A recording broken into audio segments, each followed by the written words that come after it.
ইউনূস সরকারের ১ বছর, আশা থেকে হতাশা, জন আকাঙ্ক্ষা পূরণে কতটা সফল, কতটা ব্যর্থ। জুলাই অভ্যুত্থানের পর রাজনৈতিক অস্থিরতা, অর্থনৈতিক চাপ এবং দীর্ঘদিনের শাসন কাঠামোর অসঙ্গতির মধ্যে ড মোহাম্মদ ইউনূসের নেতৃত্বে অন্তর্বর্তীকালীন সরকার দায়িত্ব গ্রহণ করে। আন্দোলনের সময় রাস্তায় নেমে আসা লাখো মানুষের মূল দাবি ছিল গণতান্ত্রিক পুনর্গঠন, ন্যায় বিচার প্রতিষ্ঠা এবং বৈষম্য মুক্ত রাষ্ট্র ব্যবস্থা। সেই সময় দেশ জুড়ে এক নতুন পরিবর্তনের জোয়ার তৈরি হয়েছিল। মানুষ আশা করেছিল বছরের পর বছর ধরে জমে থাকা দুর্নীতি, রাজনৈতিক দমনপীড়ন, প্রশাসনিক দুর্বলতা এবং ক্ষমতার অপব্যবহার থেকে মুক্তি মিলবে। সরকারের প্রথম কয়েক মাসে গৃহীত পদক্ষেপগুলো অনেকের কাছে সেই আশার প্রতিফলন হিসেবে দেখা দিয়েছিল। কিন্তু ১ বছরের মাথায় এসে দেখা যাচ্ছে ঘোষিত প্রতিশ্রুতি ও বাস্তবায়নের মধ্যে ব্যবধান রয়ে গেছে, যা রাজনৈতিক বিশ্লেষক ও নাগরিক সমাজের মধ্যে হতাশা তৈরি করেছে। দায়িত্ব নেওয়ার পরপরই সরকার জুলাই ঘোষণাপত্র প্রকাশ করে, যেখানে ২৮ দফায় রাজনৈতিক ও সাংবিধানিক সংস্কারের রূপরেখা তুলে ধরা হয়। নির্বাচনী প্রক্রিয়া সংস্কারের লক্ষ্যে নির্বাচন কমিশন ও ইলেকটোরাল রিফর্ম কমিশন গঠন করা হয় এবং ন্যাশনাল কনস্টিটিউশনাল কাউন্সিল গঠনের প্রস্তাব আনা হয়। বিচার বিভাগ ও আইনশৃঙ্খলা খাতে বেশ কিছু দৃশ্যমান পদক্ষেপ নেওয়া হয়। সাইবার সিকিউরিটি আইন বাতিল, সাংবাদিকদের বিরুদ্ধে দায়ের হওয়া মামলা প্রত্যাহার, গ্রেপ্তারের ১২ ঘণ্টার মধ্যে পরিবারের অবহিতকরণ ও চিকিৎসা নিশ্চিতকরণ এবং ইন্টারনেটকে মৌলিক অধিকার হিসেবে স্বীকৃতি প্রদান। অর্থনীতিতেও কিছুটা স্বস্তি ফেরানোর চেষ্টা হয়। ডলারের সরবরাহ পরিস্থিতি উন্নত হয়, রেমিটেন্স প্রবাহ বেড়ে যায় এবং বৈদেশিক ঋণ পরিশোধের মাধ্যমে রিজার্ভে ইতিবাচক প্রভাব পড়ে। সাংস্কৃতিক খাতে জাতীয় জাদুঘর সংস্কারের মতো উদ্যোগ গ্রহণ করা হয়, যা জাতীয় ঐতিহ্য সংরক্ষণে গুরুত্ব বহন করে। তবে ইতিবাচক পদক্ষেপের পাশাপাশি ব্যর্থতার তালিকাও দীর্ঘ। খাদ্য ও নিত্যপণ্যের মূল্যস্ফীতি নিয়ন্ত্রণে সরকারের প্রচেষ্টা প্রত্যাশিত ফল দিতে পারেনি। বিশ্বব্যাংকের পূর্বাভাসে ২০২৫ অর্থবছরে প্রবৃদ্ধি ৪% নেমে আসার শঙ্কা প্রকাশ করা হয়েছে। রাজনৈতিক ক্ষেত্রেও অনিশ্চয়তা কাটেনি। আওয়ামী লীগ নিষিদ্ধ থাকায় নির্বাচনের সময় ও ধরন নিয়ে তীব্র বিতর্ক চলছে।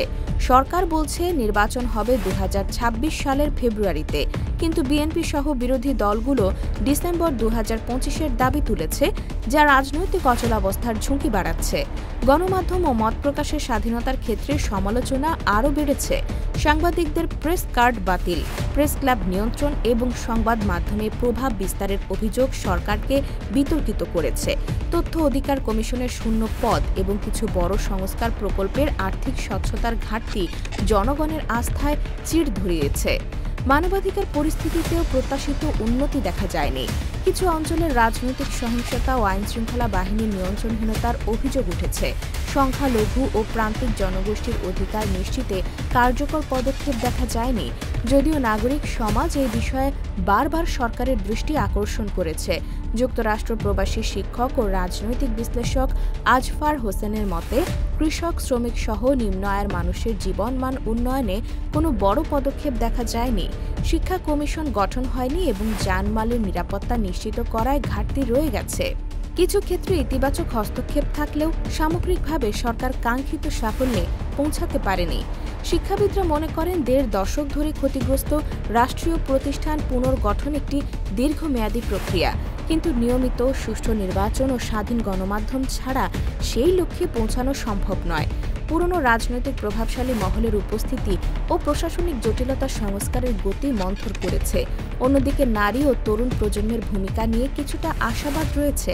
জুলাই আন্দোলনে তাদের সক্রিয় অংশগ্রহণ গণতান্ত্রিক রূপান্তরের জন্য ইতিবাচক চাপ সৃষ্টি করবে বলে অনেকেই মনে করেন। নাগরিক সমাজ ও মানবাধিকার সংগঠনগুলো আগামী দিনের সরকারের উপর নজরদারি বাড়াবে। তবে জুলাই অভ্যুত্থানে শহীদদের ত্যাগ, আহতদের বেদনা ও পরিবারগুলোর স্বীকৃতি ও ক্ষতিপূরণের বিষয়টি উপেক্ষা করা হলে জন আকাঙ্ক্ষা পূর্ণতা পাবে না। সার্বিকভাবে ইউনূস সরকারের ১ বছরে কিছু কাঠামোগত ও নীতিগত অগ্রগতি হয়েছে।